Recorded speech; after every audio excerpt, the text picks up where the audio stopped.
Bom, boa tarde, tudo bem? Vamos começar? Gente, para fazer um apanhado aqui mais completo, eu vou enunciar esse assunto aqui, tá bem? Lembrando que ele foi muito bem desenvolvido com as nossas aulas presenciais, um pouco antes da situação chata aí da quarentena. E ondas, basicamente, eu vou fazer uma espécie de revisão, prática de exercício, tá? E basta seguir a sequência de hoje para vocês ficarem bem orientados, certo? Vamos lá então?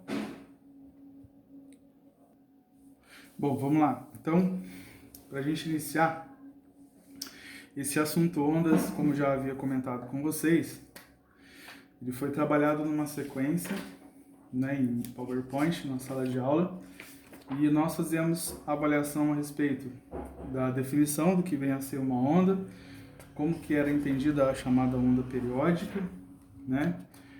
Além dessa proposta, o que era uma onda periódica, a gente também fez comentário do que era a onda mecânica, o que era a onda eletromagnética, naqueles slides, então seria legal vocês tentarem revisar. Forma de propagação, né? Onda transversal, longitudinal, onda tridimensional. Verificamos fenômenos, né, referentes às ondas mecânicas, no caso reflexão e refração. E das fórmulas, né, que a gente vai lembrar e aplicar nesses conceitos, algumas foram vistas em sala, ainda na ocasião pré-quarentena, né? Então, uma já bem conhecida de vocês, essa aqui, né, período igual ao inverso da frequência, que vem já de um conteúdo de movimento circular, que foi trabalhado ao lado de vocês em aula, no ano passado. E além dessa proposta do período igual ao inverso da frequência, nós vimos a equação fundamental da propagação de onda, velocidade de propagação igual a comprimento de onda vezes frequência, né? Ainda uma equação associada à velocidade da propagação em cordas vibrantes, né? Então, velocidade de propagação igual a raiz de força, né, sobre densidade linear. Então, isso aqui também foi bem comentado com vocês. E a ideia e a análise de um lambda, né? Então, associada aqui uma situação gráfica, para vocês também se recordarem, eu tenho aqui a propagação oscilante de uma onda em formato de senoide, né? E ela, por exemplo, pode ocorrer em tempos iguais, né? E de uma maneira muito simétrica, tentando aqui adaptar no desenho na minha luzinha. E o que vocês identificam, né, da aula que a gente já trabalhou? Essa identificação de que daqui até aqui eu componho uma oscilação completa da onda, né? Então, uma distância aqui pela horizontal, que se refere ao tal comprimento de onda referido aqui nessa equação, tá? Então, até aqui a gente viu muito bem em aula feita presencialmente com vocês, tá legal?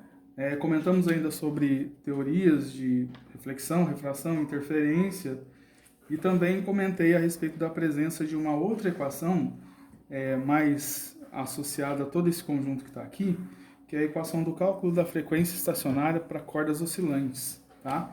Eu vou recordar aqui, só um instantinho. Vocês devem se recordar também a presença dessa equação aqui, ó, né? O que essa equação vai trazer de informação mais completa, como eu me referi há pouco. Frequência de ordem n para uma onda estacionária em corda, né?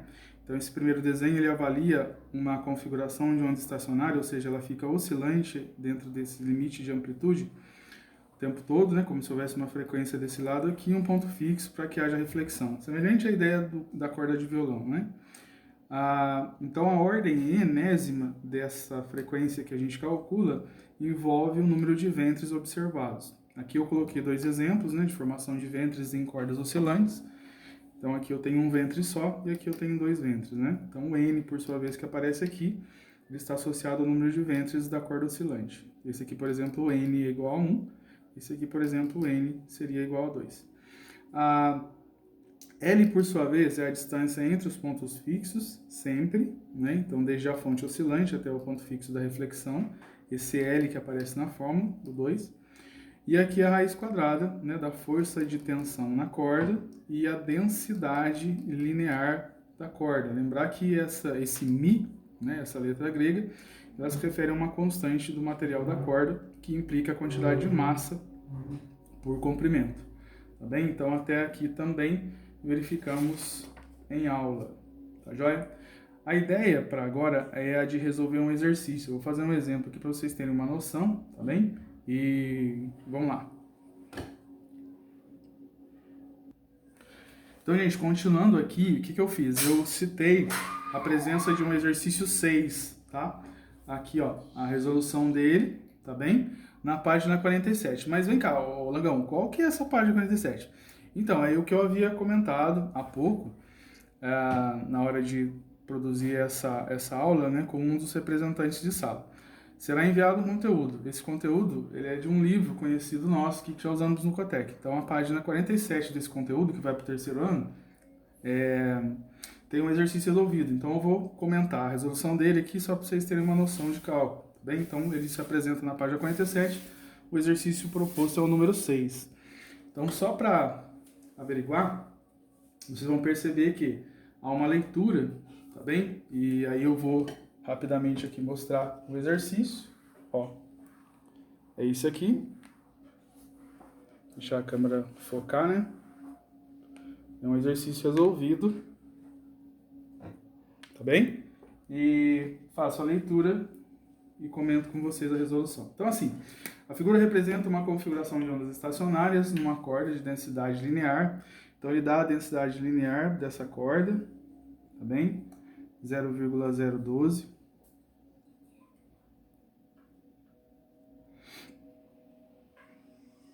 Fixa nos pontos A e B, sob atração igual a 30 newtons. Então, ele fala de uma atração T, que na verdade é força, tá?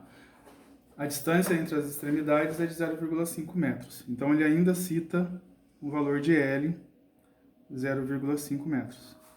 Joia? Bom, letra A. Ele pede que a gente determine o comprimento das ondas estacionárias. Bom, muito interessante nesse exercício é verificar pelo próprio desenho o comprimento de onda dessas ondas estacionárias. Então, quando você percebe aqui pelo desenho, gente, ó, deixa eu mostrar aqui novamente. Nesse desenho, fica fácil perceber que o comprimento de onda vem desde esse ponto até aqui, ó. Como a distância completa do ponto fixo aqui até esse ponto fixo aqui é de meio metro, eu vou entender, olha lá, meio metro, eu vou entender que eu tenho 1, 2, 3, 4, 5 ventres, tá? Cada um desses ventres tem a medida de 0,1 metros. E o comprimento de onda vem daqui até aqui. Ou seja, isso, 0,1, mais isso, 0,1, dá 0,2 metros. O que implica na letra A, ó, o comprimento das ondas estacionárias, 0,1 metros. Fácil de entender, né, gente? Só um instante.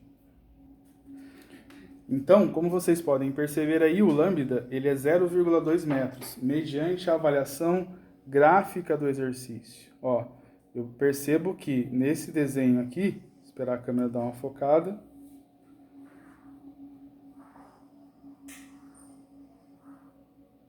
Olha lá.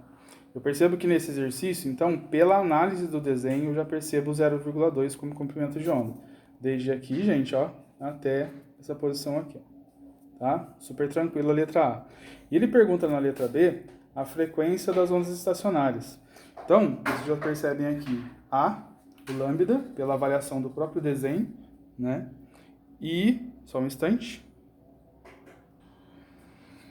Bom, interessante perceber que na letra B, como ele pede a frequência das ondas estacionárias, eu faço a aplicação da fórmula base para cordas oscilantes. Então, Fn, N sobre 2L raiz da força vezes a densidade linear. Como a ideia é olhar para o desenho e perceber que no desenho existem 5 ventres, né, na proposta montada, 5 ventres, implica o N igual a 5. Fazendo a substituição, então, eu tenho uma espécie de F5 aqui, ó, N igual a 5. 2 vezes L é o comprimento, é a distância entre os pontos fixos no desenho, no caso 0,5. Então, vezes 1/2, vezes a raiz da força, que no caso dado no enunciado 30 newtons, sobre a densidade linear, 0,012, tá? O 0,012 está em quilograma por metro, ou seja, está no sistema internacional, não me preocupo. E a tração está em 30 newtons, também no sistema internacional, ou seja, eu não me preocupo. Está aqui a força, está aqui a densidade linear da corda. Certo? Então, nesse aspecto, eu consigo calcular a frequência de ordem 5, eu vou chamá-la de F5, tá? Num resultado que basta, então, aplicar toda a matemática, chegar à conclusão que é possível perceber a resposta 250, tá? Fazendo todo esse cálculo aqui. 5 dividido por 1 vezes raiz de 30 dividido por 0,012. Esse 250, ele no caso é a frequência no sistema internacional, Hertz. Tá legal? Então aqui a resolução da letra B do exercício 6, proposto na página 47 do conteúdo em PDF, que em breve o representante vai trazer para vocês.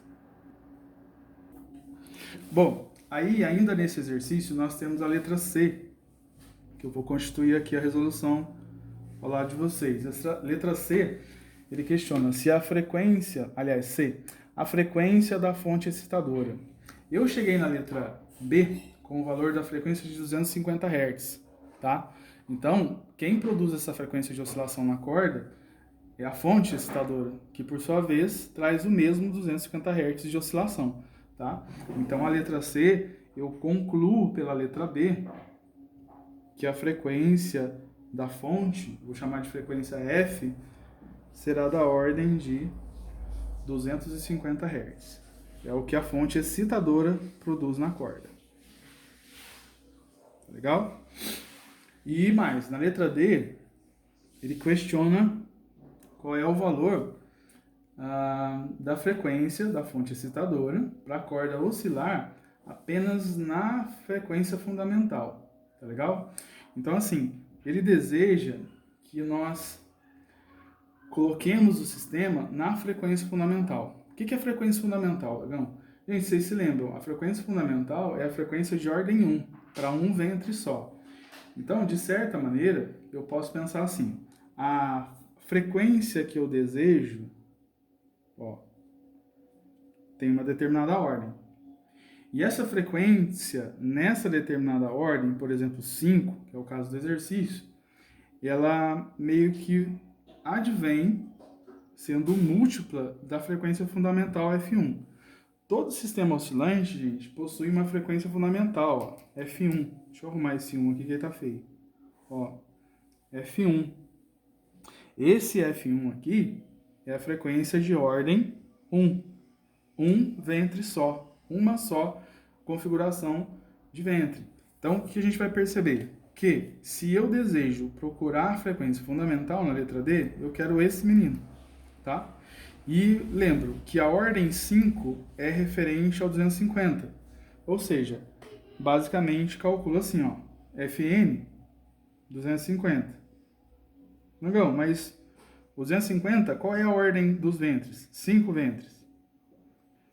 Que, por sua vez, oscila a frequência fundamental, né? Então, a frequência fundamental, F1, ela é calculada através dessa expressão. Basta, então, pegar a ordem, né, da frequência para 5 ventres e dividir por 5, que aí, então, eu encontro a frequência fundamental F1 igual a 50 Hz. Tá joia? Então, no caso, esse exercício 6, ele é resolvido dessa forma, avaliando a